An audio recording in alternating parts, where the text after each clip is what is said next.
Bienvenue à la webdiffusion. N'hésitez pas à poser vos questions lors de la présentation en les inscrivant dans l'espace prévu à cet effet. Ainsi, nous pourrons y répondre à la fin de la présentation. Nous vous souhaitons une bonne webdiffusion.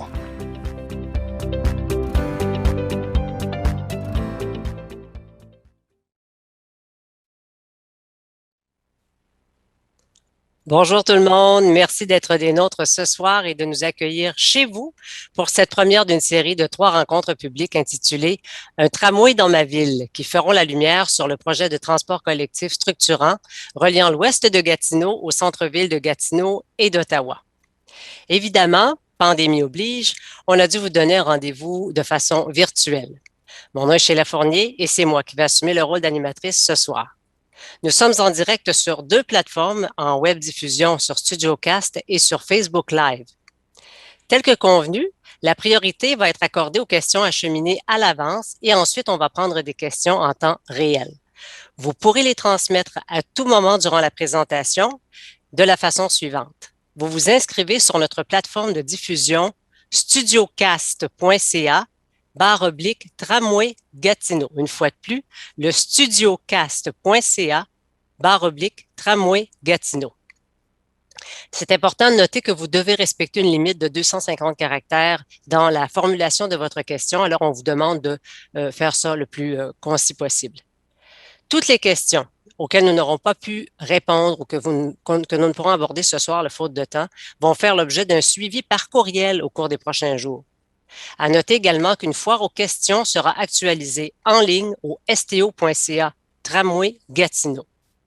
C'est pour cette raison qu'on vous demande de vous inscrire sur notre plateforme de diffusion StudioCast en inscrivant votre courriel pour fin de suivi.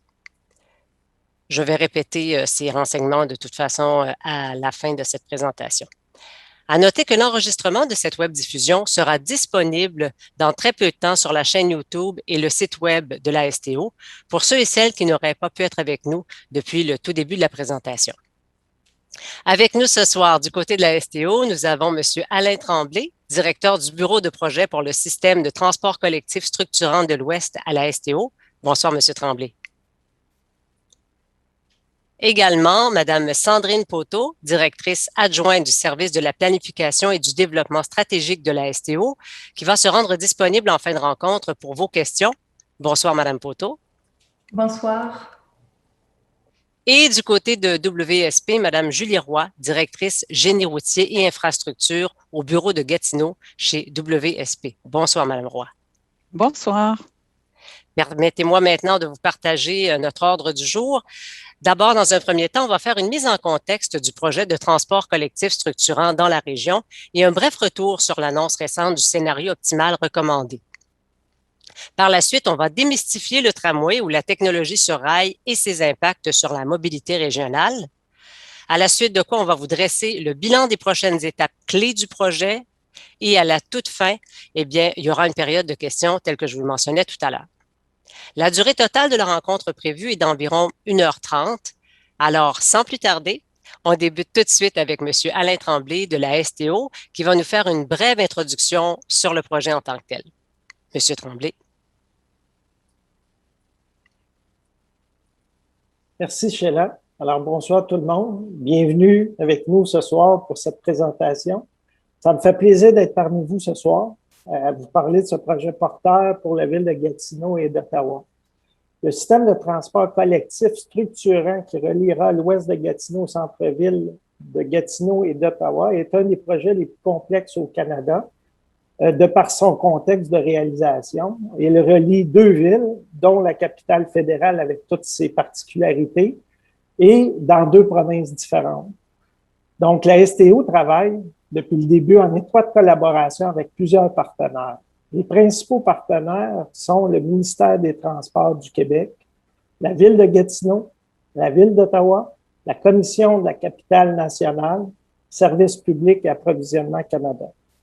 Donc, la STO, le 12 mai dernier, rendait public le tracé et la technologie retenue dans le cadre de l'étude complémentaire réalisée par WSP. Selon les analyses comparatives des différents scénarios à l'étude menés par la firme, le scénario tout tramway est celui qui répond le mieux aux besoins identifiés et détaillés dans l'étude. Cette étude sera disponible et déposée sur le site de la STO d'ici la fin de l'été. Et Julie Roy viendra parler de façon plus détaillée de cette étude dans les prochaines minutes. Maintenant que le tracé et la technologie sont connus, des analyses plus détaillées seront réalisées dans les prochains mois afin et permettront de préciser la solution retenue. Et je vais présenter les prochaines dates clés ou les grands jalons des prochaines études à la fin de la présentation. En conclusion, nous allons poursuivre ce travail avec l'ensemble des partenaires en consultation avec les concitoyens et nous sommes confiants que le réseau de tramway proposé permettra de transformer notre région pour les générations à venir. Alors, merci et bonne présentation. Merci, M. Tremblay. Je vous rappelle qu'on va passer aux questions après les présentations de nos panélistes et qu'on va prioriser les questions qui nous avaient été envoyées à l'avance pour ensuite prendre celles-ci en temps réel via notre plateforme. Je cède maintenant la parole à Mme Julie Roy, directrice génie routier et infrastructure chez WSP. Mme Roy est la gestionnaire de l'équipe d'ingénieurs et professionnels mandatés par la STO pour réaliser l'étude complémentaire du réseau de transport collectif structurant qui est présentement en cours de finalisation. Mme Roy. Merci, Mme Fournier. Alors, je suis très contente d'être ici ce soir pour vous faire cette première présentation thématique « Pourquoi un tramway ?» Alors, j'aborderai les éléments qui ont mené à la définition du projet unique de Gatineau, soit la solution optimale qui a été annoncée le 12 mai dernier. WSP a été mandaté par la STO pour étudier la question des besoins de mobilité grandissants dans le secteur ouest de la ville, et ce, pour un horizon des 30 prochaines années. En effet, ce secteur a fait l'objet déjà d'une croissance soutenue au cours des dernières années et les projections indiquent que cette croissance va se maintenir. Cette situation engendre une hausse des besoins de déplacement, que ce soit pour le travail, les activités sportives, l'éducation, l'accès aux services. En revanche, le réseau routier est en capacité depuis déjà à peu près 2014. Des signes de dégradation se remarquent déjà. De plus, la présence du parc de la Gatineau et de la rivière des Outaouais agissent comme un goulot d'étranglement sur le réseau. Historiquement, la réponse à une hausse des besoins de mobilité se traduisait par la construction d'un nouvel axe routier ou d'un nouveau pont. Par contre, la lutte au changement climatique qu'on vit actuellement vient changer la donne. Puis, les divers paliers gouvernementaux s'entendent maintenant pour miser surtout sur le transport durable, c'est-à-dire l'accès à un réseau de marche, de vélo, de transport en commun. Les études démontrent toutefois que pour que ce transfert vers l'utilisation du transport en commun se fasse comme on le souhaite, il faut que l'offre de celui-ci soit attrayante, puis qu'elle apporte vraiment un avantage aux usagers. Les facteurs clés de ce succès sont donc que le réseau soit fiable et efficace, qu'il ait une fréquence élevée, qu'il soit confortable et facile d'accès, mais surtout qu'il soit bien axé sur le besoin réel des usagers. Ceci m'amène à vous parler des éléments qui contribuent à la définition d'un projet, puisqu'en fait, chaque projet est unique. Il n'y a pas de recettes toutes faites qui sont applicables partout. Un même projet peut être une excellente solution pour un secteur et être beaucoup moins efficace pour une autre municipalité. L'étude d'opportunité qu'on complète actuellement avait pour but d'identifier un tracé et un mode d'opération. En fait, d'identifier la direction dans laquelle approfondir les prochaines analyses qui suivront, puisque la vie du projet ne fait que commencer. Les prochaines diapositives aborderont donc les caractéristiques particulières du projet de Gatineau selon les 5 éléments qui sont présentés à l'écran, soit les besoins des usagers du secteur ouest, les objectifs qui étaient déterminés pour l'étude, la conformité avec les orientations et le schéma d'aménagement, le type de transport en commun qui pourrait répondre le mieux à la situation qu'on a et les caractéristiques du site. En débutant, ce qui caractérise les besoins du secteur ouest de la ville de Gatineau, c'est que les besoins en mobilité sont axés est-ouest, tandis que la population, elle, est plutôt répartie de façon nord-sud. Alors, très tôt dans l'étude, on a identifié que pour bien desservir la population de ce secteur-là, il nous fallait 2 lignes ou 2 axes pour répondre à ces besoins-là, soit une au nord et une au sud.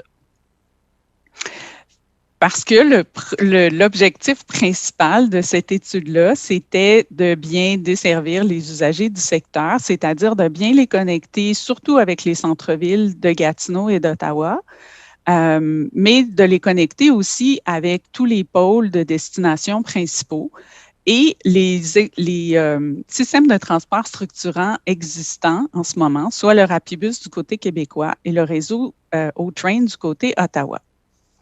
Le projet doit aussi être aligné avec les politiques fédérales et provinciales, c'est-à-dire que la planification des transports doit être intégrée à l'aménagement urbain. On doit favoriser l'accès aux modes actifs et aux transports collectifs pour réduire les dépenses des ménages liées au transport et aussi réduire les gaz à effet de serre. Le service de transport collectif offert devra aussi être fiable, performant et concurrentiel à l'usage de l'auto. Localement, le projet doit aussi être aligné avec le schéma d'aménagement de la ville de Gatineau, c'est-à-dire qu'il doit aussi intégrer la planification des transports à l'aménagement urbain, favoriser l'accès aux stations à pied ou en vélo et stimuler la création de milieux conviviaux pour contribuer à la vitalité économique du secteur. Pour le transport en commun, il y a 2 façons de prioriser le transport en commun sur le réseau routier. Il y a les voies réservées qu'on connaît bien avec le symbole du losange sur la chaussée, qui est un usage réservé pendant les heures de pointe, mais qui, autrement, le reste du temps, est partagé avec les automobilistes.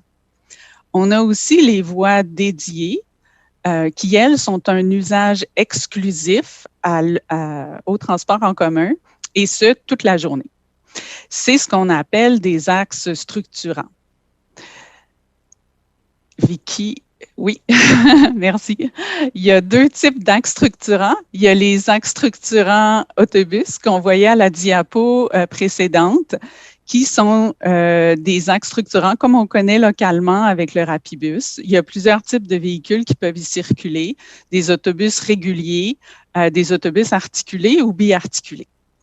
Mais il y a aussi les axes structurants, les voies dédiées en mode ferroviaire, où on a le ferroviaire qu'on appelle léger.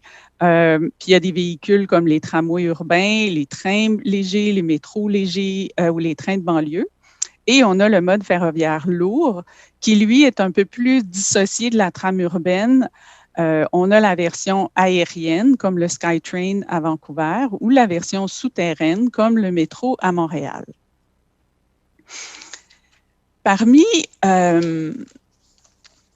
ce type de transport en commun, il a été déterminé très tôt dans l'étude que les voies réservées qu'on connaît actuellement, qui sont principalement sur le chemin d'Aylmer puis le Alexandre Taché, qui montrent déjà des signes d'essoufflement.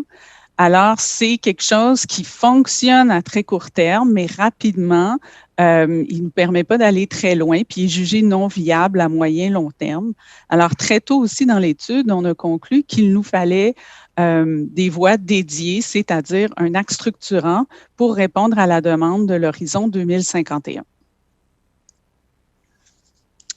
Quant au type d'axe structurant, on a le type soit mode tout-bus, avec soit les différentes grosseurs d'autobus qu'on peut y trouver. Ça fonctionne à moyen terme, mais ça ne nous permet pas non plus de se rendre jusqu'en 2051, puisqu'à un moment donné, il y a une limite à ajouter ou à augmenter le nombre d'autobus qui finissent par s'auto-congestionner entre eux. Alors, on a déterminé qu'il fallait que le système ait au moins une composante en mode ferroviaire. On se rappelle plus tôt, on indiquait qu'il nous fallait 2 lignes sur le réseau. Alors, on a déterminé qu'au moins une d'entre elles devait être en mode ferroviaire. Quant au mode ou au type de choix ou d'options ferroviaires. Celui-ci est comme un équilibre entre le nombre de passagers qu'on a à déplacer et le coût, l'investissement, le budget auquel on peut avoir accès. Alors, dans la situation à Gatineau, on est dans une zone entre le 5 000 et 10 000 passagers par heure dans les périodes de pointe. Alors, on peut voir sur le graphique qu'on est quand même dans la zone du tramway urbain qui a des vitesses similaires aux autobus. C'est un système qui est facilement intégrable à l'aménagement urbain, fait qu'il remplit aussi et il s'arrime bien avec les objectifs qui étaient déterminés dans l'étude. Si on revient au début de la présentation avec nos 5 grands éléments qui définissent le projet unique de Gatineau. Alors, dans ce cas-ci, on se rappelle pour les besoins, on avait identifié la nécessité d'avoir 2 axes, un au nord et un au sud. On veut que ces axes, ces lignes-là soient bien connectés avec les centres-villes, avec les autres pôles importants de destination comme l'éducation ou les loisirs. On a aussi le souhait qu'il soit relié au Rapibus et au Train pour avoir un système qui est maillé, qui nous permet plusieurs accès dans différentes directions. On veut que le système réponde aux besoins dans un horizon de 2031-2051. On veut un transport durable qui réduit les gaz à effet de serre, donc qui est 100% véhicule électrique, qui est intégré à l'aménagement urbain et pour lequel la composante mode actif, piéton, cycliste est très intégrée dans le projet. On a besoin d'un axe structurant, des voies dédiées, et on sait qu'au moins une des lignes doit avoir une composante ferroviaire. On sait aussi qu'on va intervenir, on va implanter ce réseau-là dans un milieu bâti existant. Donc, on va peut-être, pas juste peut-être, on va avoir à traverser certains secteurs sensibles ou patrimoniaux et on va devoir prévoir certaines mesures de mitigation, le cas échéant, là, quand on est dans ces zones-là. On sait aussi qu'on doit traverser la rivière pour se rendre jusqu'au centre-ville d'Ottawa pour arrimer avec le système O-Train et desservir aussi les besoins. Il y a beaucoup de destinations qui sont du côté Ottawa. C'est ce qui nous amène à la définition du projet unique de Gatineau du tramway urbain. Un tramway urbain, rapidement, qu'est-ce qui nous vient en tête? C'est le type de tramway à l'européenne avec conducteurs qui circulent en surface à même la ville et les espaces urbains. Alors, comme on le mentionnait tantôt, c'est des vitesses qui sont similaires à celles des autobus ou des voitures, des axes routiers dans lesquels ils s'intègrent. Alors, il n'y a pas besoin d'avoir de barrières ou de clôture. La chaussée est partagée par tous les utilisateurs. Chacun a par contre son espace bien défini. Alors, on le voit sur le croquis. On a le tramway qui s'insère au centre de la chaussée avec les 2 voies, une dans chaque direction. De part et d'autre, on a les voies pour les voitures, les voies de circulation. Alors, on a soit 1 ou 2 voies par direction selon le schéma d'aménagement de la ville. Et ensuite, c'est complété avec des bandes cyclables unidirectionnelles dans chaque direction. Et l'aménagement se complète avec des trottoirs de 2 mètres de part et d'autre. Alors, c'est ça, chaque utilisateur a sa zone bien définie. Aux intersections, quand on veut permettre des mouvements ou des changements de direction, c'est contrôlé par des feux de circulation pour assurer que chaque utilisateur, justement, peut faire les mouvements qu'il souhaite de façon protégée et sécuritaire. Les stations, tant qu'à elles, sont aussi situées majoritairement aux intersections, environ à toutes les 700 mètres pour bien desservir les quartiers. Et puis, à chaque fois qu'on le pouvait, quand on avait un peu d'espace résiduel, on priorisait l'ajout et la présence de végétation.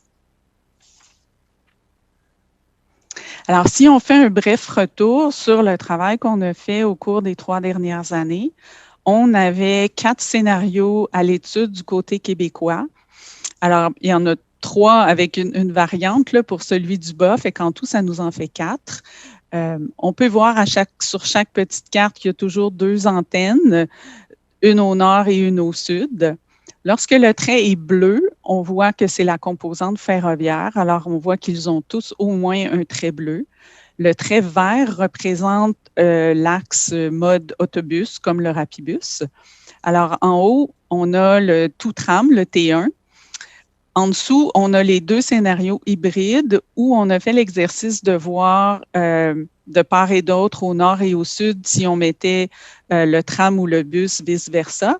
Et le scénario H2 en bas, on avait une variante pour l'antenne autobus au nord, alors soit boulevard du Plateau, H2A, ou Allumetière tout du long, H2B. Ces 4 scénarios du côté québécois traversent du côté Ottawa par le pont du Portage. Ça a été identifié avec le travail avec OC Transpo que c'est la station Lion qui est la meilleure station, le meilleur point de correspondance pour le lien avec le O-Train.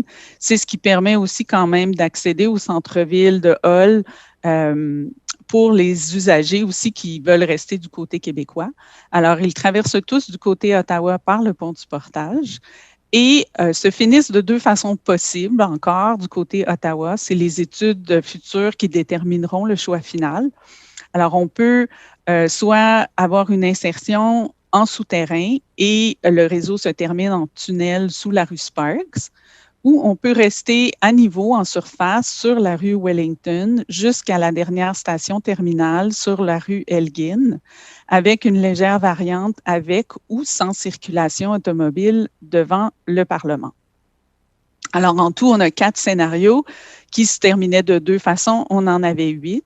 Comme le mentionnait Alain, on a fait toute une série d'analyses, d'études comparatives avec une douzaine ou une quinzaine de points de vue de disciplines différentes. Et c'est ce qui nous a amené à identifier le scénario tout-tram T1 avec la fin à Ottawa en tunnel sous la rue Sparks comme étant le scénario optimal. C'est le scénario optimal pour 3 raisons majeures. La première, c'est que c'est le scénario qui nous permet de réduire le plus le nombre d'autobus au centre-ville. Alors, on a une réduction de 70% du nombre d'autobus par rapport au volume actuel. C'est aussi le scénario qui nous offre la meilleure capacité résiduelle pour répondre aux besoins futurs, soit même au-delà de 2051. Et c'est le scénario qui a aussi le moins d'impact environnemental puisqu'il ne traverse pas le parc de la Gatineau. Par contre, l'option en surface à Wellington est toujours vivante, elle est toujours dans les cartons. C'est, comme je le mentionnais plus tôt, les études de la prochaine étape d'avant-projet, des études plus approfondies qui vont permettre de comparer ces 2 versions et d'en faire le choix final. Pour vous donner un avant-goût de ce à quoi pourrait ressembler l'implantation d'un axe structurant dans la ville, on a préparé quelques photos simulations. C'est un projet de transport parce qu'on parle d'un axe de transport collectif, mais c'est aussi un projet d'aménagement urbain qui vient redéfinir et reconfigurer la ville dans son ensemble. Alors, on voulait donner juste un aperçu un peu de ce à quoi ça pourrait représenter. C'est des photos simulations qui sont quand même justes et réalistes, mais elles ne comprennent pas non plus tous les détails qui pourront venir suite à la conception détaillée des prochaines années, comme les panneaux ou le marquage précis ou d'autres éléments requis selon les normes. Alors ici, on a le centre-ville de Gatineau, secteur Hull. On est à l'intersection du boulevard Maisonneuve, de la rue Laurier et de l'accès au pont du Portage. Les grandes tours qu'on voit sont les futurs tours du projet Zibi et on voit l'édifice fédéral de Portage 4. On voit des trottoirs généreux pour encourager les piétons puis permettre un gros flux de piétons, justement. Et au pied des tours, on a la piste cyclable qui est juste derrière la rangée d'arbres. On a un grand ajout de végétation et on a notre tramway qui est en insertion centrale sur l'espace actuellement dédié à la chaussée, à la circulation automobile. Le but ici était beaucoup de reconnecter le centre-ville existant avec la rivière, de l'unifier avec le projet Zibi et d'en faire un tout pour un peu briser la fragmentation qui est à l'heure actuelle. Là, quand on est sur Laurier, on est un peu sur les cours arrière des bâtiments. Alors, on voulait redonner une façade à cette rue Laurier. On a l'exemple suivant qui est dans le plateau, près du projet de l'Agora, où, si on se rappelle le croquis plus tôt en présentation, où on avait l'espace dédié à chacun des utilisateurs, on a les giratoires existants qui seraient transformés avec des carrefours avec feu de circulation. On a notre tramway qui est au centre de la chaussée avec une station à cette intersection. On a les voies de circulation des voitures de part et d'autre, la piste cyclable et le trottoir de 2 mètres de part et d'autre. On a aussi l'ajout de végétation. Du côté Ottawa, le tunnel n'est pas assez avancé en ce moment pour qu'on ait pu préparer des photos, des simulations de cette nature-là. Alors, on vous présente la version de Wellington en surface où on voit vraiment le tram qui s'insère dans l'espace urbain. On a remplacé la chaussée d'asphalte par un matériau, un pavé uniforme qui vient relier tous les espaces. Alors, on a plutôt l'impression d'être dans une place publique plutôt qu'une chaussée. On a la nouvelle piste cyclable qui longe le trottoir du côté Parlement.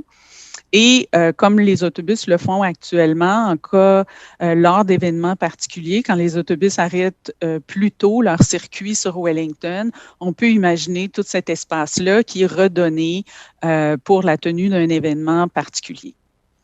De l'autre côté, juste avant, Vicky, ouais, en bas, il y a la rue Elgin, il y a la station terminale à côté du monument du soldat inconnu. Alors, on voit le tram là, qui finit son parcours à Ottawa et qui est prêt à retourner en sens inverse du côté québécois. Quand on parlait de traverser des secteurs plus sensibles patrimoniaux, dans les mesures de mitigation à cet égard-là, il y a des mesures qui sont prévues autant pour le centre-ville de Gatineau, le pont du Portage et le secteur Ottawa. Les stations sont assez minimalistes en respect du caractère cérémonial du lieu et l'alimentation électrique avec la ligne aérienne a été enlevée et c'est des secteurs qui seront opérés sur batterie. Alors, Alain va suivre tantôt, vous expliquer un peu les composantes du tram et des infrastructures qui s'y rattachent, mais ça conclut la présentation de mon côté. Merci. Merci beaucoup, Mme Roy. Maintenant, en raison d'une situation hors de notre contrôle, les gens d'Alstom ne pourront être avec nous ce soir. C'est donc M. Alain Tremblay de la STO qui va nous parler de la technologie sur rail ou, si vous préférez, du tramway en tant que tel et surtout de son insertion dans la trame urbaine. M. Tremblay. Merci, Sheila. Merci, Julie, pour cette présentation. Donc, peut-être juste un petit retour là, sur le pourquoi d'un système de transport structurant. Julie l'a abordé dans sa présentation, donc des tendances qui favorisent la mobilité durable. Les gouvernements luttent acharnement sur les changements climatiques, donc le transport en commun. On sait que le transport est une des sources de gaz à effet de serre majeures au Canada. Donc, les gouvernements travaillent fort à l'implantation, à favoriser l'implantation de systèmes structurants. Julie parlait de l'engorgement du réseau routier. Depuis 2014 à Gatineau, là, ça se sent, là, le réseau routier déborde et a atteint sa capacité. Donc, encore là, la tendance, elle est là. Au niveau de l'implantation d'un nouveau mode pour désengorger un peu les artères. Au lieu de construire des nouvelles routes, ben, ça va permettre le désengorgement. La mobilité urbaine aussi, les tendances changent. Donc, beaucoup plus de marches, beaucoup plus de vélos, beaucoup plus de systèmes actifs de transport. Donc, ces systèmes structurants-là permettent de jumeler les différents modes de mobilité. Et puis, l'accessibilité, bien, de rendre le transport à l'accessibilité universelle, qu'on soit une jeune famille, des personnes à mobilité réduite, qu'on veuille aller rencontrer des amis, se déplacer sur nos lieux de travail ou des activités, ben, le mode permet cette accessibilité-là. Au cours de la dernière année, avec la pandémie, puis j'en profite à cette diapo-là, on s'est fait poser beaucoup la question sur l'effet de la pandémie, ou c'est plus l'effet du télétravail qui risque de perdurer que de la pandémie par rapport au système de transport structurant. Il y a plusieurs études qui ont été demandées par l'ensemble des sociétés de transport, autant au Québec qu'au Canada, puis dans le monde, dans le fond. Et cette tendance-là, dans le fond, le télétravail va rester, mais l'impact va être, les études démontrent que l'impact, puis le retour à la normale va revenir dans 3 à 5 ans. Et que l'impact, il y a un petit impact, mais que ça ne sera pas assez important pour changer d'orientation ou changer les tendances d'implantation de ces transports structurants-là. Donc, c'est pour ça, puis là, on le voit avec l'ensemble des investissements qui sont faits, des projets comme Québec, les projets de la ligne bleue à Montréal, le REM qui se développe. Il n'y a pas un projet qui a été stoppé à cause de la pandémie. Donc, c'est vraiment une volonté puis une tendance forte de l'implantation de ces systèmes structurants-là. Alors, c'était la clarification que je voulais faire à ce moment-ci. Donc, le système tramway, là, on va rentrer un peu plus technique. On pourrait en parler pendant des heures, mais j'ai quelques minutes seulement. Donc, aujourd'hui, on va parler un peu plus du véhicule. Il y a le système d'alimentation du véhicule, donc c'est un véhicule électrique alimenté via une caténaire qui est alimentée électriquement. Il y a la station qui permet l'embarquement, faciliter l'embarquement au véhicule, puis les voies qui permettent de guider le véhicule selon l'axe routier dans lequel il est implanté. C'est sûr que les stations, les caténaires et les voies, ça, on va le développer un peu plus là, au niveau technique dans les prochaines études. Je vais vous parler un peu plus du véhicule et de son alimentation. Donc, si on passe à la prochaine diapositive, comme autre composante qui vient avec un tramway, bien, comme un système d'autobus a besoin d'un centre de garage pour l'entretien mineur, majeur des autobus, puis des stationner ces autobus-là, bien, le tramway vient aussi avec un centre d'entretien. Donc, la règle du pouce, on a besoin, des fois c'est un centre, des fois on va le découpler en 2 centres d'entretien, dépendamment de la disponibilité des sites, puis de la capacité de la région à avoir ces sites-là, mais on parle d'un centre d'attachement d'une superficie d'environ de 100 à 150 000 mètres carrés.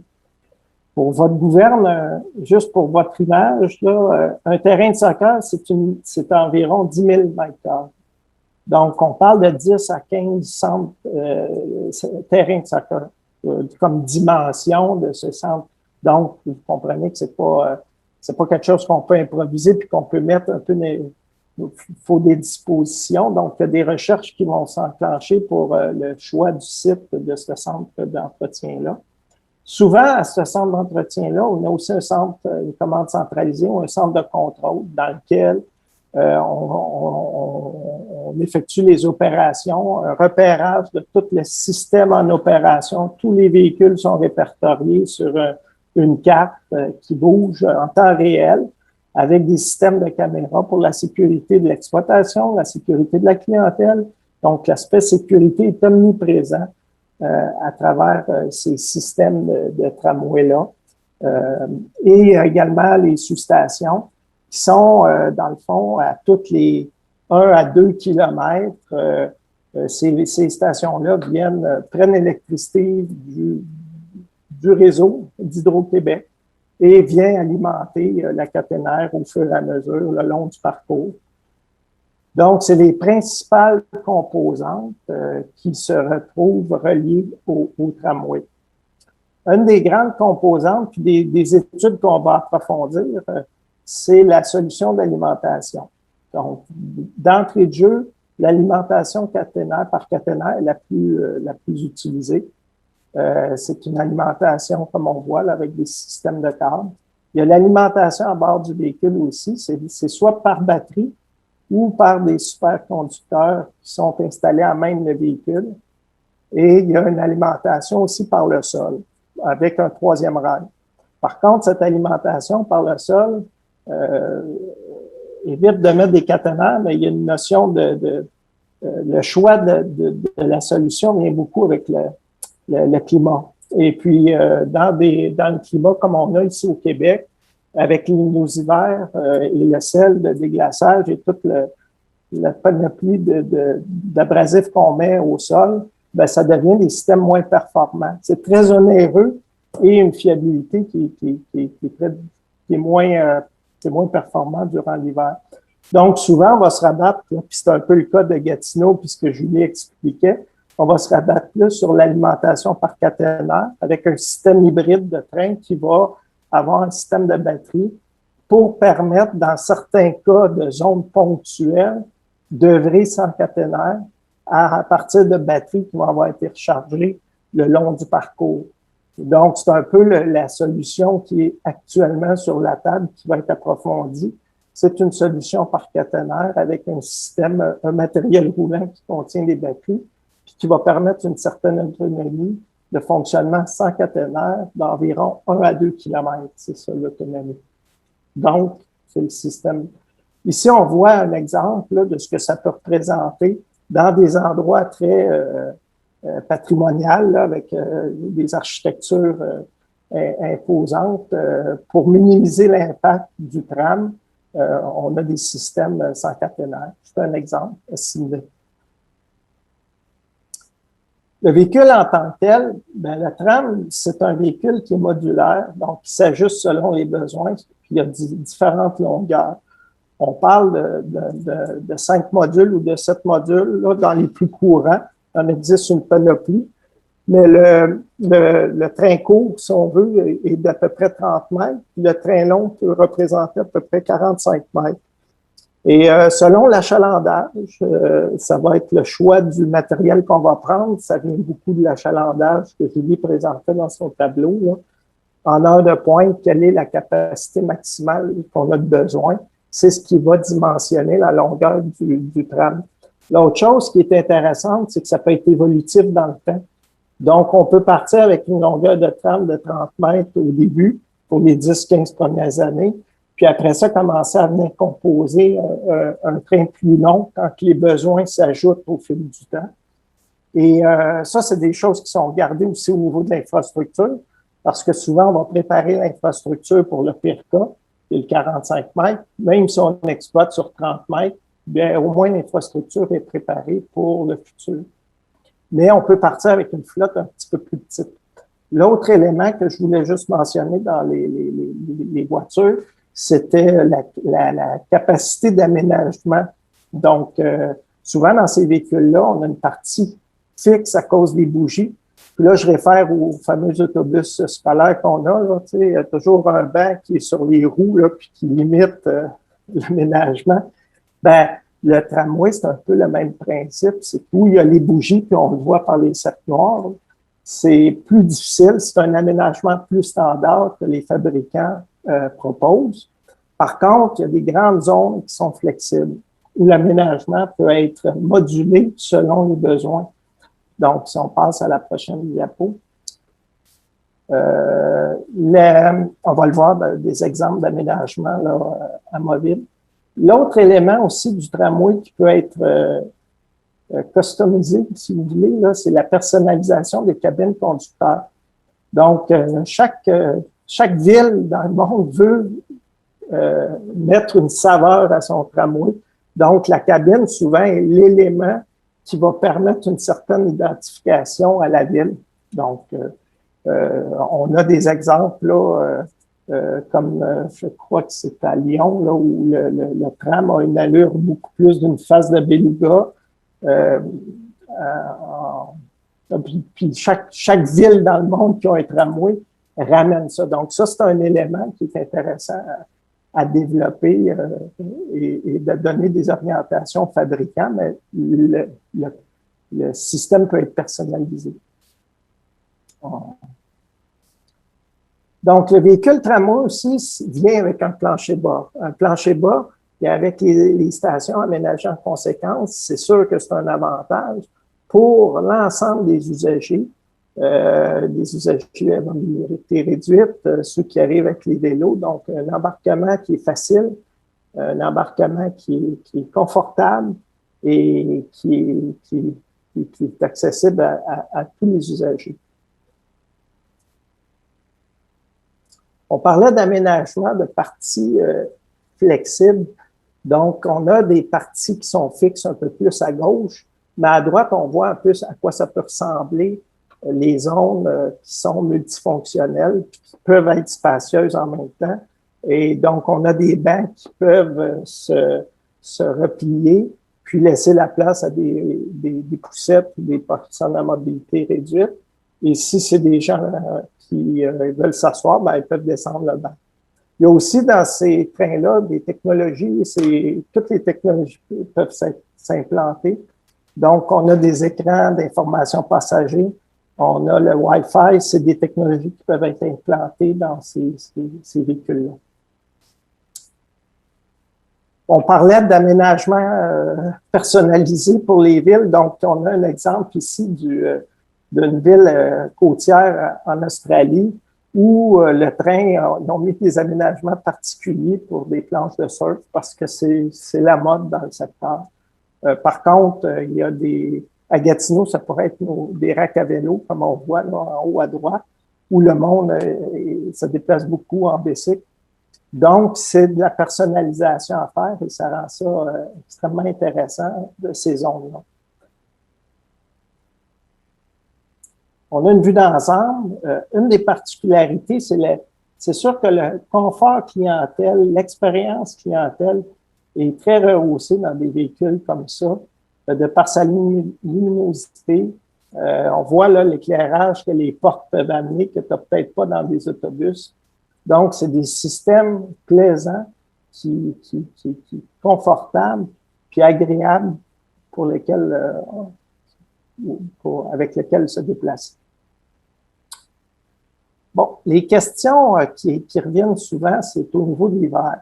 Donc, le tramway, c'est quoi le comportement durant l'hiver? Bien, le tramway, généralement, c'est un système qui performe très bien au niveau de l'hiver, de par son poids, puis le fait qu'il soit rail sur chemin de fer, roue sur chemin de fer, permet de rentrer dans la neige, puis passer à travers la neige qui peut s'accumuler en temps de tempête.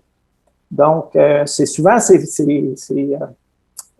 véhicules-là qui performent l'hiver pendant que les autobus ne sont pas capables de sortir où il y a des bancs de neige. Bien, souvent, ces véhicules-là sont les plus fiables et performants au niveau des tempêtes de neige. Pour ce qui est du froid, ben, c'est des véhicules qui sont isolés, qui sont chauffés avec des surfaces chauffantes. Donc, en continu, le système ne gèle pas. Puis, au niveau de la cabine, ben, c'est tout isolé.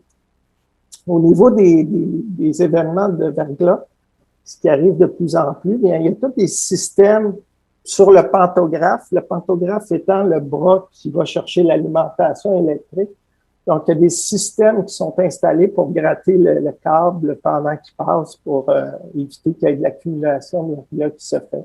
Puis, il y a toutes sortes de modes opératoires dans le cas extrême qui peuvent être mis en place pour permettre le câble de ne pas accumuler de verglas dessus. Là, les autres questions qui reviennent souvent, c'est sur le bruit et la vibration. Si je commence par la vibration, il y a plusieurs pistes de solutions, puis souvent la vibration va être prise au niveau de la conception du système de rail qui va être implanté. Donc, tronçon par tronçon, le long du parcours, ça va être examiné, c'est quoi les sols en place, c'est quoi la configuration, c'est quoi l'intégration à faire urbaine, et puis il y a des solutions qui vont être établies au fur et à mesure.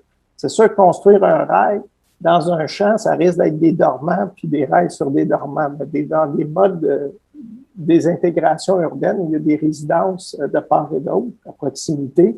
Là, on va peut-être voir plus des systèmes, un peu comme l'image en bas à gauche, où c'est un système de rail installé sur une dalle qui elle-même est déposée sur des pattes de néoprène pour découpler la vibration à cet endroit-là.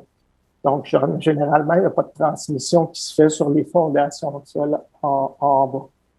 Donc, ça, c'est un exemple. C'est pas dit que c'est construit de même à grandeur, mais c'est du cas par cas, puis ça va être les analyses qu'on va faire dans les prochaines étapes qui vont déterminer la configuration optimum à y avoir le long du parcours. Et pour ce qui est du bruit, le bruit, souvent, ça va être des mesures de mitigation qu'on va mettre encore là. Mais à la base, le tramway est relativement silencieux. Puis je le dis, là, quand on se promène dans la rue, puis on a juste à faire l'expérience, là, il y a une voiture électrique qui passe, c'est pas la même chose qu'une voiture à gaz, là. Fait c'est même un peu dangereux parce qu'on les entend pas venir. Donc, le tram est un peu comme ça par rapport à l'autobus. Quand même, c'est très silencieux, là, le tram qui s'en vient. Par contre, il y a des ondes un peu plus critiques qui peuvent amener du bruit. Et dans ces cas-là, on va opter pour des mesures de mitigation, un peu comme on est illustre, soit avec des murs, soit avec des talus, soit avec de la végétation, où on va mettre un ensemble de mesures pour atténuer ce bruit-là. Il y a aussi une partie qui est prise par l'entretien de l'équipement pour éviter justement qu'il y ait des bruits. Puis, il y a aussi des solutions qui sont utilisées ponctuellement. Si on est dans une courbe, on va aller travailler sur le rail spécifique pour éviter qu'il y ait un frottement de fer sur fer. Donc, c'est des solutions qui sont regardées encore là, segment par segment, pour avoir la solution optimale. Au niveau de, je viens de parler, ces systèmes de tramway-là par rapport à un métro léger ou un train comme le O-Train, un métro léger aérien ou extérieur, c'est la capacité de s'intégrer puis de faire un projet d'intégration et de développement jumelé au projet de système de transport. Donc, c'est un exemple en Australie encore, là, où on avait notre planche de sol tout à l'heure. Donc, c'est souvent, on réussit à aménager le tronçon dans lequel le système est inséré. L'autre élément aussi, dans un autre ordre d'intégration, c'est faux de croire que le piéton est incompatible avec le tramway. C'est un peu comme Julie disait, c'est un système qu'on est capable d'intégrer, même dans des places publiques où on n'a pas nécessairement besoin de barrières ou de barricades pour assurer une vitesse de performance. Le tramway est un peu fait pour s'intégrer comme ça au milieu de la ville à travers les différents piétons. Donc, c'est un autre avantage d'intégration urbaine. Puis finalement, le cas classique, là, qui est un peu à Bordeaux au niveau de l'intégration d'un mode tramway devant une panoplie de bâtiments patrimoniaux. On retrouve un peu la même affaire au niveau du Parlement. Puis c'est pour ça là, qu'un des secteurs qui est envisagé de ne pas mettre de caténaire, c'est un peu devant le Parlement au niveau de l'intégration patrimoniale. Donc, on le voit à Bordeaux, là, c'est des systèmes qui s'intègrent très bien c'est pas incompatible avec la qualité patrimoniale d'intégration. Donc, ça finit, on pourrait en parler encore pendant des heures, mais on n'a pas tout ce temps-là. On a parlé des futurs puis de la suite. Qu'est-ce qui arrive? Je vais commencer un petit peu plus large que ce que j'ai indiqué sur cette page-là. Dans le fond, on parle que ces systèmes-là de transport, c'est sur un horizon d'environ 10 ans qu'on va mettre en service ce système-là. Pourquoi 10 ans? Ben, on a quand même, là, c'est sur 20 quelques kilomètres, c'est quand même des zones, c'est quand même une durée de travaux. Déjà à la base, là, ça prend pas un an. C'est des travaux qui se réalisent sur 4 à 5 ans. Ça ne veut pas dire qu'il va y avoir des travaux dans la cour des gens pendant 5 ans. C'est juste que ça prend 5 ans à monter le système en soi avec toutes les infrastructures, les travaux préparatoires, les travaux d'aménagement. Donc, déjà là, sur un horizon de 10 ans, ça nous amènerait à peu près à 2031-2032 pour une mise en service. Donc, il n'y a pas de travaux là, avant 2025-2026. Avant ça, pour se rendre là, ben, les étapes, on a fini l'étude complémentaire qui nous a choisi un mode et, en fait, une technologie là, de transport et un tracé. Dans les deux prochaines années, 2-3 prochaines années, là, de 2021 à 2023, on va s'attaquer à préciser cette conception-là au niveau des stations, au niveau de la plateforme du système de transport, les aménagements associés à toute l'intégration, aux études environnementales, qui sont des processus quand même qui ont une durée sur 2 ans environ.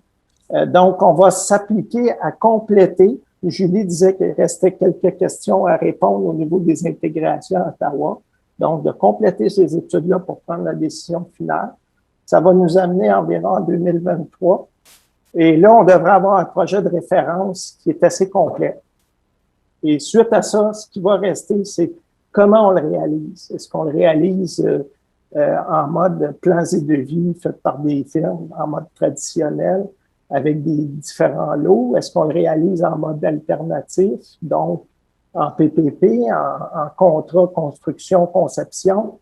Comment qu'on va le réaliser? Ben, ça, c'est les autres années de préparer ces documents-là pour se rendre à une réalisation, un début de réalisation autour de 2025-2026.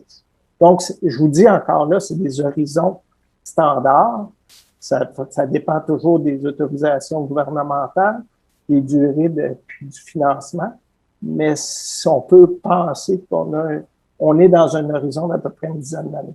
Donc, les prochaines étapes qui sont indiquées là, c'est là, on morcelle pour avancer, puis c'est sa période de 2021 à 2023, où on devrait avoir un projet de référence complet, donc plus d'insertion ou d'options possibles. On va avoir choisi les options, puis on va savoir exactement l'implantation du système dans la rue.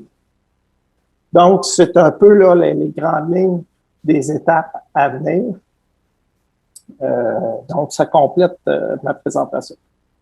Merci beaucoup, M. Tremblay. Ça résume vraiment bien l'aspect technique du tramway et les bénéfices sur le plan de la mobilité durable. Puis ça nous donne une bonne idée aussi des prochains jalons clés de l'étape d'avant-projet.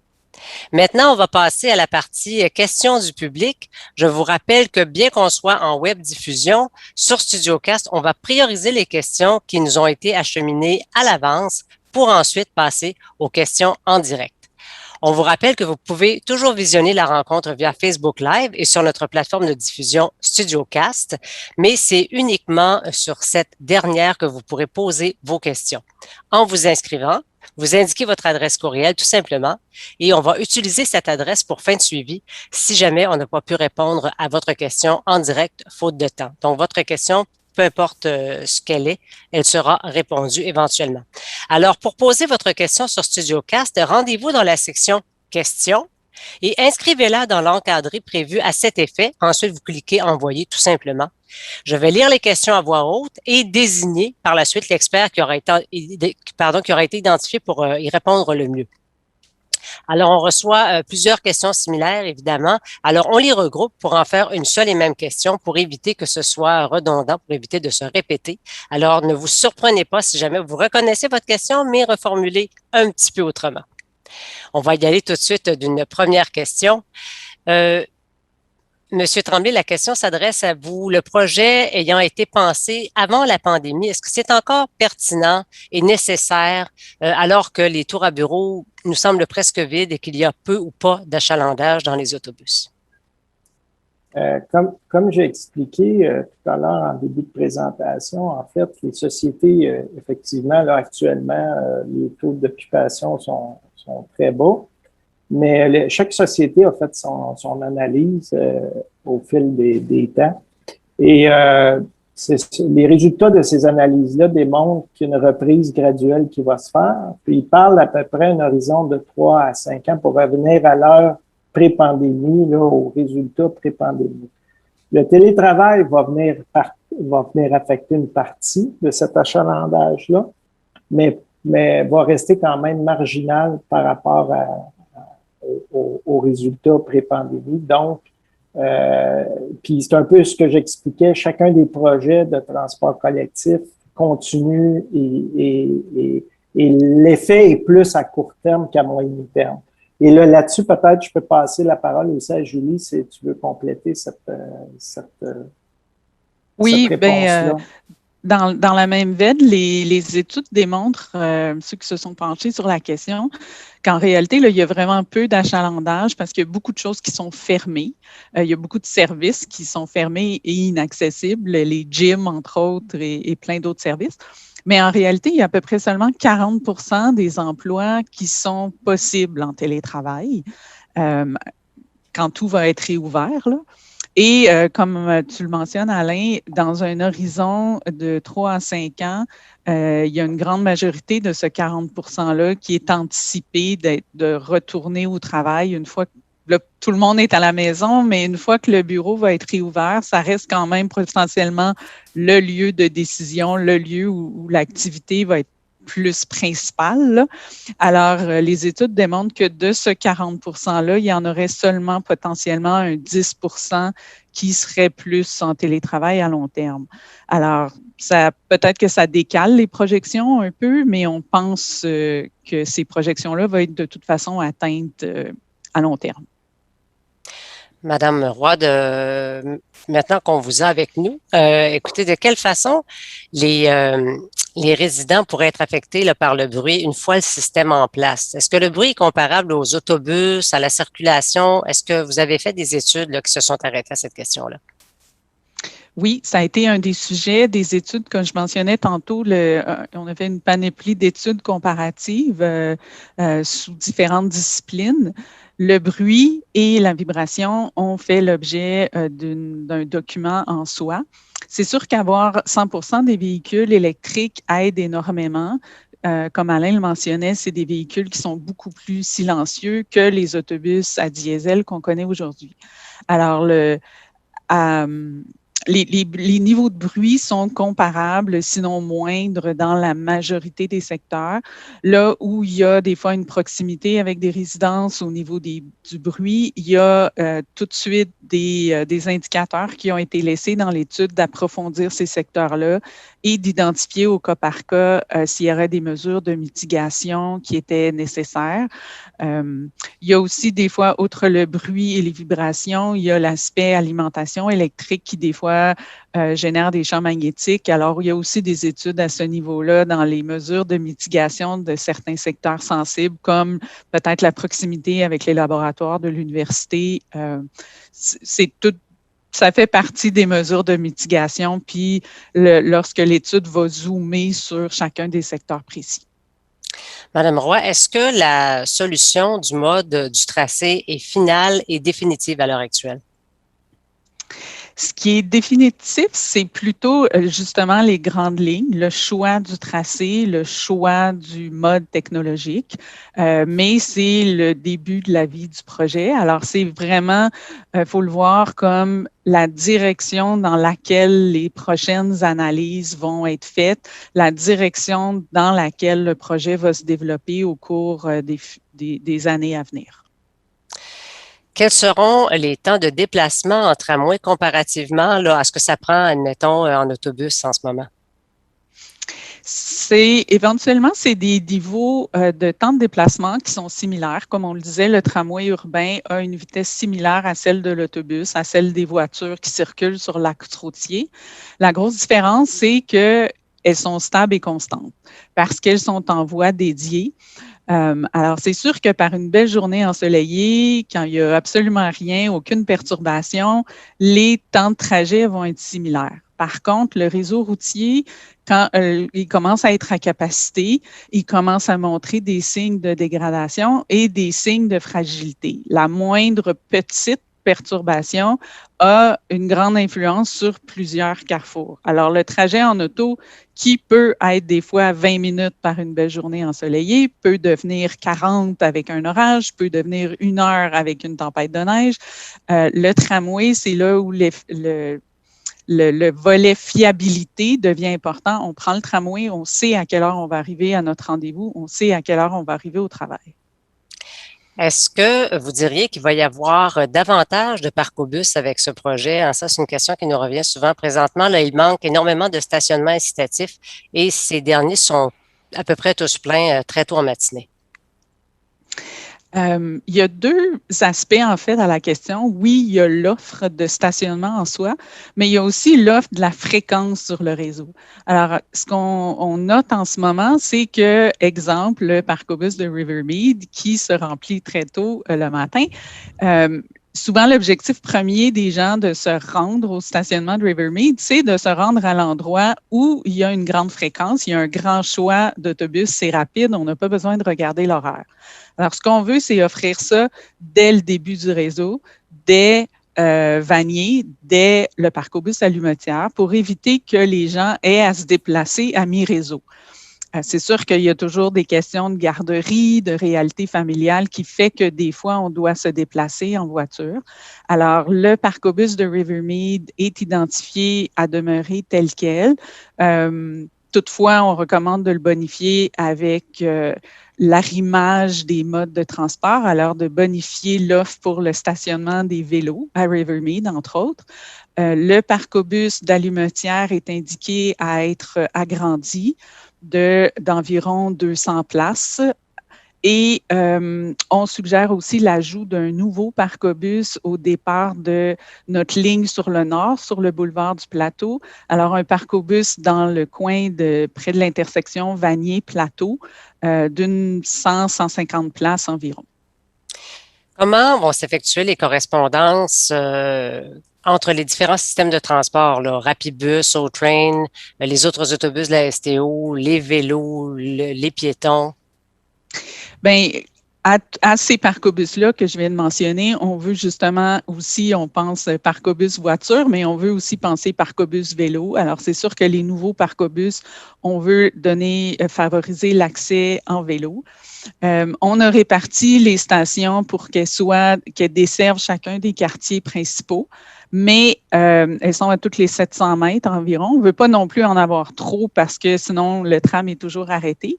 Il y a 2 gros pôles d'échange qui sont prévus côté québécois. Il y a le pôle d'échange Plateau Saint-Raymond qui est sur l'antenne nord où on imagine une grosse connexion avec un réseau d'autobus local qui desservirait plus Hall-Périphérie, le quartier des Cégeps, Mont-Bleu, l'hôpital, etc. Pourrait venir connecter à cet endroit-là puis avoir accès à l'axe structurant. Au niveau du Rapibus, on a la connexion là où le Rapibus se termine sur Taché, près du manège militaire. C'est là où le Rapibus et l'axe structurant vont se rejoindre. Les autobus vont pouvoir retourner vers Gatineau, mais se connecter, puis les gens vont pouvoir emprunter l'axe structurant vers l'est ou l'ouest. Puis côté Ottawa, comme je le mentionnais, c'est la station Lyon qui a été identifiée comme le meilleur endroit de correspondance avec le O-Train pour accéder, encore une fois, vers l'est ou vers l'ouest sur leur ligne. Après, là, il y a d'autres correspondances possibles de ce côté-là. La prochaine question est également pour vous, Mme Roy. Alors, on vous fait définitivement travailler ce soir. L'étude n'étant pas encore complétée là, pour la section de la rue Laurier, les coûts associés à ce tronçon majeur sont-ils connus là, en ce moment? Oui, c'est sûr que du côté, on en a un peu moins parlé, mais du côté centre-ville de Gatineau, on a aussi encore une variante qui est sur la table. On a parlé de plus de celle du côté Ottawa. Celle du côté Gatineau, c'est la fermeture d'une portion à la circulation automobile. Alors, c'est la portion entre les rues Aidées et la rue Maisonneuve, l'accès au pont du Portage. Alors, les gens qui arrivent de Taché, le tracé, l'accès serait redirigé un peu plus près des terrasses pour toujours avoir accès au pont des Chaudières, mais entre les 2 ponts, il y aurait fermeture de la circulation complète. Alors, ça, c'est notre variante numéro 1. La variante numéro 2, c'est ce secteur-là est partiellement fermé parce qu'on maintient une portion d'accès automobile entre Laval et Maisonneuve pour l'accès au quartier Zibi. Au niveau des coûts, par exemple, c'est le choix de ces deux variantes-là, ça doit faire l'objet d'études approfondies, là, mais au niveau des coûts en soi, il y a peu d'influence parce qu'au niveau de la construction, de l'aménagement des infrastructures, ça ne varie pas tellement. Alors, les coûts sont déjà prévus dans l'estimation à l'heure actuelle. Madame Roy, est-ce que la piste cyclable du sentier des voyageurs et le parc vont être affectés par le trajet qui est proposé en ce moment? Non, le sentier des voyageurs n'est pas touché du tout parce qu'il est beaucoup plus près de la rivière. Sa forme plus sinueuse longe la rivière. Là où le train s'insère, il y a peut-être une reconfiguration un peu là, à l'accès au bout de la rue Belleau, où on voit la piste cyclable. Là, il y a peut-être un réaménagement dans ce coin-là, mais de façon majoritaire, là, le tramway emprunte l'ancien corridor ferroviaire, cette bande de terrain-là qui est sur le terrain. Alors, le terrain de la CCN et le sentier des voyageurs ne sont pas touchés du tout. Et dites-moi, pourquoi avoir choisi une insertion sur la rue Lucerne plutôt que sur Alexandre Taché, par exemple? Oui, ça, c'est des variantes qui ont été analysées en début d'études. On avait une aussi entre le Lavigne et Eardley à Aylmer. Dans les deux cas, le choix décisionnel a été un peu le même processus. On a comparé l'accessibilité de chacune des deux variantes en analysant le bassin de population qui était desservi dans un rayon de 400 mètres pour une distance à pied et 800 mètres pour en vélo. Dans les deux cas, la desserte, l'accessibilité, le bassin de population était relativement similaire. La performance du réseau de transport collectif était relativement la même. Dans les deux cas, ce qui jouait beaucoup, c'était les impacts. Alors, à performance à peu près égale, on avait une variante qui entraînait beaucoup d'impact sur le milieu bâti. On impactait, on devait démolir des édifices, exproprier des sites, tandis que dans l'autre, on n'en avait à peu près pas, où on était capable de mettre en place des mesures de mitigation qui permettaient de les éviter. Alors, Taché-Lucerne, le choix de Lucerne est venu pour éviter la démolition d'une vingtaine de bâtiments du côté de Taché. Madame Roy, pourquoi le tramway quitte le boulevard Lucerne pour revenir sur Taché à la rue Millard, compte tenu de la distance pour la connexion avec le Rapibus? Et est-ce que le nombre d'usagers potentiels sont au nord de Taché, Quartier-Bosco et autres? Est-ce que vous pouvez répondre en deux temps à cette question-là? Oui, c'est sûr qu'intuitivement, quand on a commencé l'étude, on s'imagine, on le voit, le tram sur Alexandre Taché parce que c'est le boulevard qui existe déjà. Mais quand on a approfondi les choses, ça a donné des résultats un peu différents. Justement, on pensait que l'accessibilité serait différente si on déplaçait au sud, mais finalement, quand on regarde comme il faut, oui, il y a de la population au nord, mais il y en a aussi au sud. Alors, quand on le déplace un peu et on parle d'un coin de rue, on desservait des bassins de population très similaires, quasi égaux. Puis, le gros avantage, comme je disais, c'est le choix de Lucerne vient dans le but d'éviter la démolition sur Taché, mais c'est aussi le gros bonus, c'est l'opportunité que ça crée pour le boulevard Taché. Le boulevard Taché, dont on veut faire le réaménagement, qui est très attendu, mais c'est un boulevard qui est très étroit. C'est pour ça qu'on en arrive avec la démolition de 20 édifices lorsqu'on insère l'axe structurant sur le boulevard. Fait que le fait de retirer la voie réservée, parce qu'on n'en aura plus besoin avec l'implantation du tram qui est sur Lucerne, le retrait de cette voie-là, ça donne de l'espace nécessaire avec lequel on peut réaffecter à d'autres choses comme à des trottoirs, à du stationnement à rive pour des commerces, à de la végétation. C'est un peu le petit lousse qui manque pour créer vraiment un aménagement sur Taché parce que dans le schéma d'aménagement de la ville, c'est vraiment une voie dans chaque direction. Fait qu'on peut, ça ouvre la porte à un tout autre boulevard Alexandre Taché que celui qu'on connaît à l'heure actuelle, qui serait beaucoup plus étroit avec des trottoirs qui seraient plus généreux, potentiellement de la végétation. Puis souvent, quelque chose qui est plus étroit tend à faire réduire la vitesse des véhicules de façon assez naturelle. Est-ce que le tramway va passer sur le tronçon Montcalm-Édé? Oui, le tram, en fait, reste sur Lucerne. Il décroche de Lucerne à la hauteur du Parcobus Saint-Dominique parce que c'est à cette hauteur-là qu'on commence à avoir des impacts sur le milieu bâti. La mesure de mitigation qui permet d'insérer le tram sur Lucerne sans affecter les édifices qui y sont, c'est la transformation de Lucerne en sens unique vers l'ouest. C'est l'espace nécessaire là, qui nous permet d'insérer le tram et la piste cyclable sans avoir d'impact. Puis là, il se continue au-delà de la rue Belleau, derrière Luco. C'est aussi la solution préférée de Luco parce que leur entrée est vraiment du côté arrière. Il y a eu des pourparlers avec Luco pour créer sur leur terrain un lien piéton pour s'assurer qu'il y a une bonne accessibilité justement des quartiers du Nord dont on parlait tantôt. Puis, il se poursuit comme ça derrière jusqu'à la rue Montcalm, parce que si on le ramène trop tôt sur Taché, on a encore des impacts de démolition. Puis, quand il arrive à la hauteur de la rue Montcalm, là, il s'insère sur la rue Laurier jusqu'au pont du Portage. Puis dans le tronçon entre Montcalm et Édé, tout l'espace est reconfiguré, ce qui nous permet de maintenir la circulation, l'accès au pont du Chaudière, tout en ayant l'implantation de l'axe structurant, mais ça va avoir un look complètement différent de ce qui est à l'heure actuelle. Là. Et pour poursuivre sur cette note, là, on sent que les gens sont très préoccupés par leur coin ou enfin les gens où ils vont passer. Comment est-ce qu'on peut nous assurer à l'heure actuelle que le boulevard Taché ne restera pas une autoroute là, pour les résidents de l'ouest et du nord de Val-Tétro?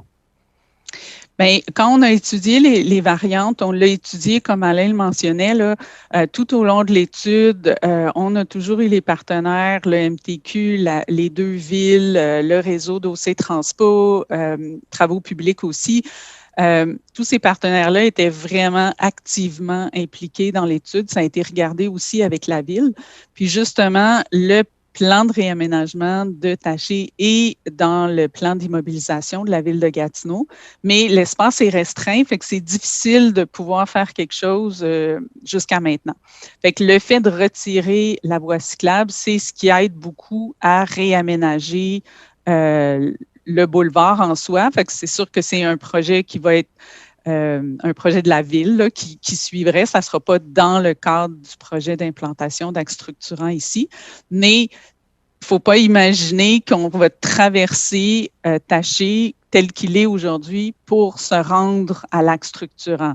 Il faut imaginer un Taché qui est réduit, qui a des trottoirs larges, qui a de la végétation, qui est beaucoup plus agréable, puis qui ne sera plus cette autoroute-là, cette barrière-là, c'est ça.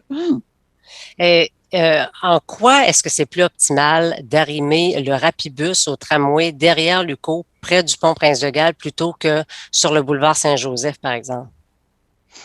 Bien, c'est sûr que les questions qui amènent la localisation du tram sur Lucerne, là, on en a parlé dans les questions précédentes. Fait que le tram, on a décidé qu'il était de ce côté-là pour les raisons que j'ai citées précédemment. Puis le rapibus, bien, pour se connecter au tram, les autobus, le tram, lui, peut s'arrêter, le conducteur change et il repart dans l'autre direction, mais les autobus ont besoin d'une surface pour se tourner, pour reprendre en fin de réseau, pour retourner vers leur point d'origine. Fait que le besoin des autobus de se retourner, le besoin de connecter avec le tram rendait la jonction des deux systèmes plus naturelle, là, juste de poursuivre un peu le rapibus comme il l'est actuellement près du manège militaire. Compte tenu de la lourde circulation sur Taché, comment assurer la sécurité des usagers qui vont passer des stations du tramway au nord du quartier Val-Tétro, étant donné le danger et l'éloignement entre les deux points? Bien, c'est sûr, comme on parlait, il y a le projet de l'axe structurant en soi, mais toute l'accessibilité, il va y avoir beaucoup de projets un peu collatéraux d'ajout de trottoirs, de s'assurer que la linéarité est bien continue dans toutes les connexions avec les stations. Fait qu'il va y avoir un petit peu des mini-projets boules de neige qui sont déjà en discussion avec la ville à ce niveau-là. Mais comme je disais plus tôt, je pense qu'il faut il faut réimaginer Taché. Il ne faut pas le voir comme il est actuellement. Fait que c'est sûr qu'en ce moment, c'est pas agréable de le traverser, puis c'est pas le plus sécuritaire à certains endroits non plus, mais il faut imaginer un nouveau Taché qui ne sera plus cette fracture-là du tissu urbain dans le futur. Quand est-ce que vous allez débuter la construction du projet en tant que tel? Je vais l'apprendre, Julie. Oui, monsieur. Oui, c'est bon. Allez-y, tout à fait. Elle est pour vous d'ailleurs, cette question-là. Vous avez bien saisi la balle au bon, bravo. En fait, tu sais, il n'y a pas de certitude, mais la planification, c'est sûr qu'il n'y a pas de travaux avant 2025-2026. Donc, la vue d'ensemble, là, sur l'horizon de 10 ans, là, c'est pas avant 2025-2026 que la construction va débuter. Madame Roy, certains résidents sont grandement impactés par le trajet proposé. Quelles mesures vont être mises en place pour réduire les inconvénients qui pourraient être associés à la présence du tramway?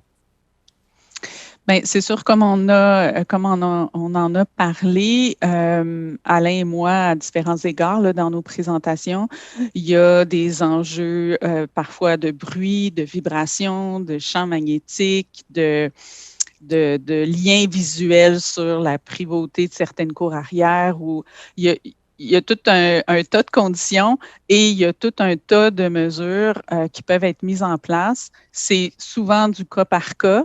Alors, il faut prendre le temps de zoomer sur chacun des secteurs pour voir quelle est la meilleure réponse à un besoin précis dans ce secteur-là.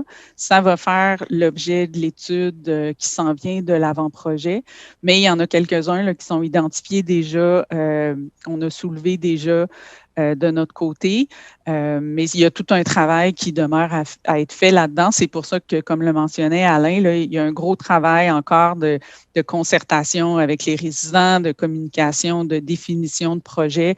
Il y a plusieurs choix qui sont possibles. Il y a plusieurs technologies qui sont possibles. Il s'agit juste de voir la bonne et celle que les gens préfèrent dans un quartier plutôt que dans un autre. Justement, puisque vous parlez d'une technologie possible, Madame Roy, pourquoi pas un système rapide par bus comme le Rapibus dans l'Est? Bien, comme je le mentionnais, c'est souvent une réponse qui peut être très bonne dans un secteur ou dans une ville et pas la même ou n'est pas nécessairement la bonne dans un autre secteur. Quand on a fait les études avec le Rapibus, la quantité de gens qu'on avait à déplacer, les infrastructures de la STO de l'époque, tout menait à un système d'axe structurant par mode bus. Dans ce cas-ci, avec le secteur ouest, les volumes de passagers sont plus importants. Fait que la définition, là, le petit croquis des 5 éléments, c'est ce qui a mené à la définition pour le secteur ouest. Est-ce que éventuellement un jour le Rapibus pourrait être transformé en mode ferroviaire? Ça se peut, on verra l'achalandage et comment les choses se dessinent.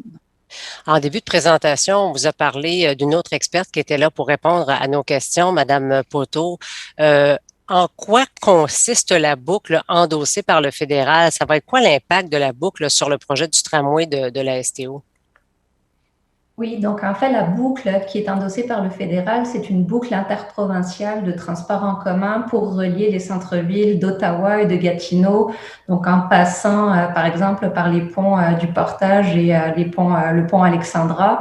Donc l'idée de cette boucle-là, c'est vraiment de venir permettre des déplacements hors pointe, donc des travailleurs qui voudraient traverser d'un centre-ville à l'autre ou bien des touristes. Elle n'est pas forcément faite pour déplacer des grandes quantités d'usagers comme les déplacements le matin ou l'après-midi des travailleurs. Donc, cette boucle-là, en fait, elle est tout à fait compatible avec le tramway de la STO parce que, comme Madame Roy vous l'a présenté, on a encore deux options du côté du centre-ville d'Ottawa. On a un tunnel sous Sparks ou un tramway en surface sur Wellington. Et dans les deux cas, cette boucle serait possible. Et d'ailleurs, pour réaliser cette boucle interprovinciale, la technologie du tramway est une technologie qui est envisagée. Et donc, dans tous les cas, la boucle pourrait être réalisée en plus du tramway de la STO. Merci beaucoup. Monsieur Tremblay, au cours des prochaines étapes, est-ce que vous prévoyez faire d'autres activités d'engagement ou de consultation en quelque sorte là, auprès de la communauté? Oui, il va y avoir, au niveau des études, les consultants vont rentrer à la fin de l'année, début de l'année 2022. Donc, moi, je prévois qu'il va y avoir presque un an d'ouvrage pour faire les inventaires, puis d'approfondir les solutions qui sont indiquées dans l'étude complémentaire. Donc, le choix d'emplacement exact de la voie du tramway, les stations. Et par la suite, là, on va commencer à avoir du matériel plus ferme pour pouvoir soit informer ou aller chercher des avis de la consultation. Donc, ça devrait arriver là au début 2023 environ, où on va avoir du matériel pour commencer à les présenter, parce qu'on ne veut pas présenter quelque chose où on n'a pas toute l'information encore. Donc, c'est plus dans cette optique-là. Et il y a des secteurs, encore là, c'est secteur par secteur. Chaque secteur est différent, puis les difficultés ne sont pas les mêmes et les enjeux ne sont pas les mêmes. Donc, c'est dans ce cadre-là environ, là, pour ce volet-là. C'est sûr qu'après, il y a toujours des rencontres puis des séances d'information ou d'impact ou de consultation des résidents. Mais au niveau des études qu'on va faire là, pour se rendre jusqu'à fin 2023, bien, c'est plus autour de début 2023 qu'on va avoir du matériel à aller présenter et à pouvoir discuter ensemble. Monsieur Tremblay, c'est quoi les mesures qui seront prises lors de la construction pour faciliter la vie des citoyens qui vivraient à proximité des lieux de construction? En fait, ça va être pris à différents niveaux. Le niveau conception, puis là, je reprends toujours mon horizon de 10 ans, là, juste pour situer. Donc, la solution finale, le projet de référence est complété en 2023, à la fin 2023. Dans cette période-là, 23 à 25, toute la constructabilité va commencer à embarquer. Donc, la période d'analyse des impacts de construction puis de phasage, ben, il y a une première approche qui va être faite avec les citoyens puis les résidents secteur par secteur, parce que le phasage, ben, c'est pas 25 km en même temps, là, parce qu'on peut pas tout fermer en même temps les artères, donc on va laisser des éléments, ça va être une séquence intelligente qu'on va mettre en place. Donc, les résidents sont informés avant même que l'appel arrive. Là. Ça, c'est conceptuel. On est encore dans des propositions de phasage. Puis, donc, il y a une première séquence d'intervention avec les citoyens, d'information. Puis, le deuxième élément, c'est lors des travaux. Et là, il y a des comités de bon voisinage qui sont mis en place. Probablement les mêmes comités qu'on va aller rencontrer au début. Et là, ça, c'est régulier, c'est des rencontres, puis des échanges. Puis là, c'est réel, les travaux sont en cours et puis les ajustements se font au fur et à mesure, puis les enjeux sont traités là. Puis souvent, on va mettre en place aussi des gens spécialisés dans l'interface avec les citoyens lors des travaux pour avoir un point de chute là, pour le citoyen qui ne court pas à travers l'ensemble d'un ensemble de personnes. Là. Il va avoir toujours son point de repère à qui communiquer, puis il pourra faire le lien avec les travaux et le chantier. Donc, c'est les différents moyens, mais tout ça, on va pouvoir amener ça au fur et à mesure aux citoyens, mais il y a une prise en charge, c'est certain. Madame Roy, la prochaine question est pour vous. Pour le quartier du Plateau, que pouvez-vous nous dire sur les impacts de la mise en place des voies de service sur le réseau routier actuel, le chemin Vanier, boulevard du Plateau, boulevard Saint-Raymond? Oui, en fait, c'est vrai qu'on en a un peu moins parlé. Cet axe-là est plus généreux au départ et déjà un peu plus large. Fait qu'au niveau des impacts, c'est plutôt mineur. On a assez de place pour insérer l'axe structurant. Alors, si on part de Vanier, on a toujours le même croquis, l'insertion du tram au centre, les voies de circulation, notre bande cyclable et les trottoirs. La grosse différence dans le plateau, c'est le changement des giratoires par des carrefours avec feu de circulation. Aussitôt qu'on a le tram, surtout les virages à gauche, les automobilistes qui doivent passer sur les rails doivent le faire seulement des moments précis où on a des feux de circulation. Alors, c'est moins compatible avec le giratoire, là. Fait que dans le plateau, la grosse différence, c'est le changement avec les feux de circulation. Mais au niveau de l'élargissement, on est quand même capable de suivre là, la trame actuelle pour s'insérer et rentrer toutes les fonctions dont on a besoin. Une fois qu'on arrive à l'intersection, il y a un petit peu, des fois, un peu de débordement au niveau des bandes, mais c'est surtout là, dans les zones de verdure qui sont près des commerces. Alors, c'est considéré comme un impact plus mineur. Quand on arrive à la barre du boulevard Saint-Raymond, c'est là où on va avoir notre pôle d'échange avec le réseau local. Quand on tourne pour descendre le boulevard Saint-Raymond, le viaduc qui passe au-dessus des allumatières est déjà assez large pour insérer notre axe structurant. Ce qui est imaginé, c'est qu'on y ajoute une passerelle pour la piste cyclable. C'est ce qui fait qu'on a assez de place sur le viaduc. Puis après, on descend Saint-Raymond jusqu'à Taché et sur Saint-Raymond, il y a assez de largeur pour insérer le tram.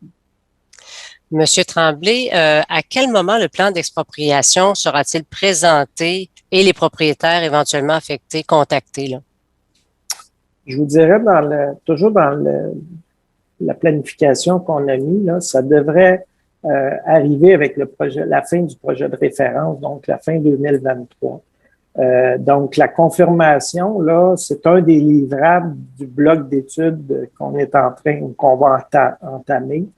Donc, il faut avoir une vue d'ensemble. Quand on dit le projet, là, il est précisé, là, et ça vient aussi avec les acquisitions des bandes, des lisières de terrain et des quelques acquisitions de terrain complets qu'on va avoir. Et ça, je vous dirais, c'est plus vers la fin 2023. S'il y a une évidence qui se dessine dans la conception, bien, ça se pourrait que ça devance un petit peu puis que les gens soient rencontrés un peu avant la fin 2023. Puis il y a toujours possibilité aussi, le travail qu'on a fait en ce moment, il y a de la collecte de données terrain qui se fait actuellement. Fait qu'avec le retour des données terrain plus précises, parfois avec l'ajout d'un mur où on est des fois capable de les éviter. Fait que c'est un peu aussi le travail qui va s'en venir dans les étapes ultérieures. Madame Roy, est-ce que les projections de fréquentation par la clientèle indiquent que la capacité projetée du tramway va toujours être suffisante pour répondre à la croissance là, de cette demande?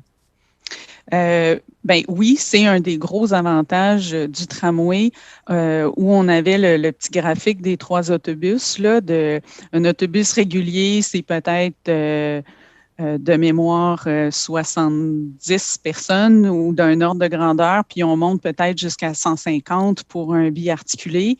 Le tramway nous offre une capacité de 300-350 passagers par voyage, puis il est modulaire. Alors, comme Alain l'expliquait, on peut au début commencer avec des trains un peu plus courts et on peut les ajouter pour répondre à l'accroissement de la demande. C'est cette flexibilité-là qui est un gros avantage qu'on n'a pas avec les autobus. Monsieur Tremblay, la dernière question sera pour vous. Quel est le plan de gestion? En fait, pardon, j'ai une dernière question, pardon, pour vous. Quelles consultations seront menées auprès des communautés autochtones, notamment la communauté algonquine, dont je suis un descendant? Alors, la personne nous pose cette question-là. Le passage convoité est une terre ancestrale non cédée. Pour ce qui est de ma part, là, puis je vais demander à Sandrine peut-être de compléter mon élément de réponse aux besoins, mais moi, c'est sûr que au courant de l'automne, on va faire on va aller rencontrer des gens, par exemple, les communautés autochtones. Ça, c'était on n'attendra pas nécessairement le début des études. On va aller prendre on va aller les consulter ou en tout cas présenter et discuter avec eux autres, les communautés. Moi, je pensais faire ça plus cet automne, là, de rencontrer dans un premier temps ces groupes-là. Puis Sandrine, peut-être complète, est-ce qu'il y a eu des rencontres au niveau de l'étude en cours complémentaire ou pas? Là, je te laisse. Oui, mais si je peux compléter, Alain, il n'y a effectivement pas eu de consultation encore à ce stade-ci, mais c'est définitivement prévu Oui. parce qu'effectivement, on sait que on veut passer sur des terres qui sont des terres ancestrales des communautés autochtones et notamment le pont du portage. Et donc, c'est effectivement prévu dans les prochaines étapes d'engager la discussion et de pouvoir consulter les communautés autochtones. Et puis, on va le faire conjointement avec la CCN aussi, la Commission de la capitale nationale. Là. Donc, on va y aller. Et ça, on n'attendra pas. Ça faisait partie là, des éléments que l'étude nous avait laissé là, à faire en priorité. Donc, on va aller les consulter. Merci beaucoup, Mme Poteau. Merci beaucoup, M. Tremblay. Alors, ça met fin à notre rencontre. À noter que la présentation de ce soir va être disponible sur le site Web et la chaîne YouTube de la STO au cours des prochains jours. Là, si vous n'avez pas pu être des nôtres dès le début ou si vous voulez réentendre certains passages, certaines précisions qui ont pu être apportées par nos experts. Je vous invite également à prendre note que les questions auxquelles on a répondu, comme celles auxquelles on n'a pas eu le temps de répondre, vont être intégrées au cours des prochains jours à la foire aux questions en français et en anglais sur le site web sto.ca/tramway-gatineau. Il y a également à cet endroit-là une foule d'informations qui concernent le projet. Également, on vous invite à être des nôtres lors de la deuxième rencontre d'information de la série Un tramway dans ma ville, le 22 septembre prochain. Celle-ci aura pour titre L'effet d'un réseau structurant sur l'aménagement urbain. La troisième rencontre, qui elle aura lieu le 17 novembre prochain, abordera l'impact du tramway sur les autres modes de transport. Alors, avis à ceux qui sont intéressés et merci aux gens qui ont posé des questions. Elles étaient vraiment très, très pertinentes. Si vous en avez d'autres questions, l'équipe du bureau de projet va se faire un plaisir de vous répondre via l'adresse courriel suivante, études-de-l'ouest@sto.ca. Je la répète, études-de-l'ouest@sto.ca. Vous allez trouver également tous les détails du projet sur notre page web au sto.ca/tramway Gatineau. Merci beaucoup d'avoir été là et on se retrouve en septembre prochain.